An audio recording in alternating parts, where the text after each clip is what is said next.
नमस्कार, मेरा नाम है दिव्यांशी और आप देख रहे हैं दी लल्लन टॉक। उत्तर पूर्वी अफ्रीका का सूडान नाम का देश, यहाँ पर शेखों द्वारा खालवा नाम के इस्लामिक स्कूल चलाए जाते हैं। स्कूलों में कुरान की शिक्षा दी जाती है। यहीं पर 18 महीनों तक रहकर बीबीसी के रिपोर्टर फतेह अल रहमान अल हमदानी ने रिसर्च की।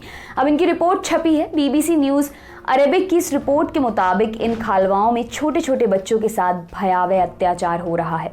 रिपोर्ट के मुताबिक पूरे सूडान में ऐसे 30,000 खालवा हैं। यहाँ पर शेख मुफ्त में बच्चों को कुरान पढ़ाते हैं। बच्चों को मुफ्त में रहने की जगह और खाने की सुविधा मिलती है। इस वजह से कई गरीब परिवार अपने बच्चों को इन खालवाओं में भेजते हैं, क्योंकि अपने बच्चों को स्कूलों में पढ़ा सकने लायक उनकी आर्थिक स्थिति नहीं होती। रिपोर्टर फतेह अल रहमान अल हमदानी ने बताया कि वो खुद भी एक खालवा में पढ़े थे, जहां हर रोज़ उनकी यही कोशिश होती थी कि किसी तरह पिटाई से बच जाएं। उन्होंने सूडान के लगभग 23 खालवाओं में जाकर वहां का हाल देखा। 5 साल तक के छोटे बच्चों के पैरों में बेड़ियां डालकर रखी गई थी।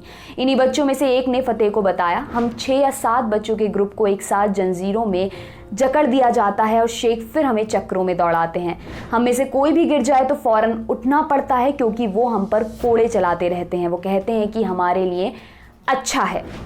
बच्चों ने रिपोर्टर को बताया कि उन्हें छोटी छोटी गलतियों के लिए भी कोड़े मारे जाते हैं, कड़ी सजाएं दी जाती हैं। एक बच्चे ने यह भी बताया कि खालवा में रेप भी होते हैं, लेकिन जब एक शेख से इस बाबत सवाल किया गया तो उसने क्रोधित होकर इन सभी आरोपों से इनकार कर दिया।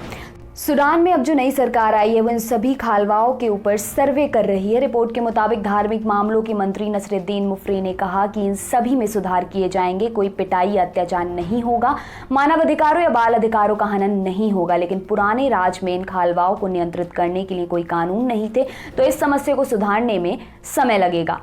आपके लिए खबर लिखी हमारी साथी प्रेरणा ने। देखते रहिए दी लल्लन टॉप। शुक्रिया।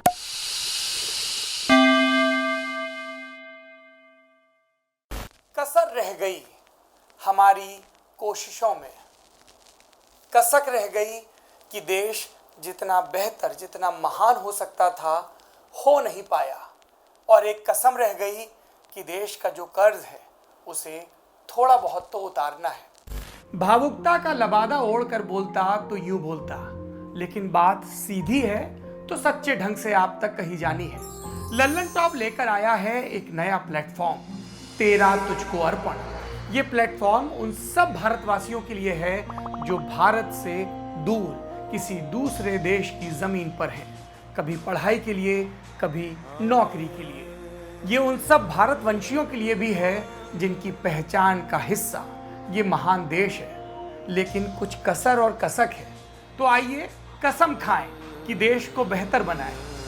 हमें आपसे चाहिए आपके हिस्से का ज्ञान, जो आप लल्लन टॉप के जरिए अपने देशवासियों के साथ साझा करें।